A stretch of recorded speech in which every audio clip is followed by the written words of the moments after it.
আজ আমি এমন একটি রেসিপি দেখাবো, এর আগে কখনো দেখেছেন বলে আমার মনে হয় না।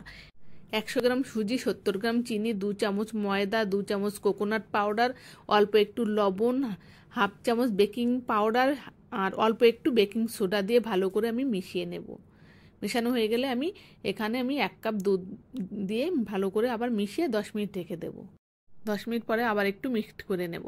এখানে আমি একটা মটকা নিয়েছি, হাঁড়ি নিয়েছি, হাঁড়ির ভিতরে সামান্য একটু ঘি মাখিয়ে নিয়েছি, আর একটা বাটার পেপার নিয়েছি, বাটার পেপারেও একটু ঘি মাখিয়ে নিয়েছি।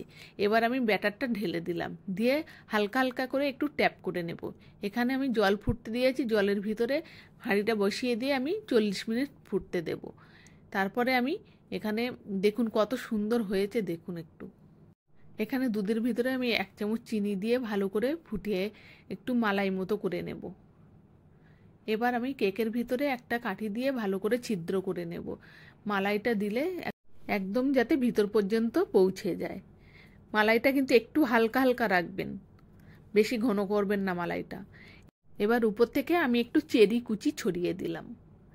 খুবই ইউনিক একটি রেসিপি দিলাম। আপনারা আপনাদের ছেলে মেয়েদের বার্থডেতে এই কেকটা বানিয়ে ওদেরকে সারপ্রাইজ দিতে পারেন।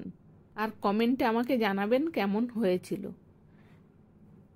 দেখুন কত সুন্দর নরম তুলতুলে সফটি হয়েছে, মালাই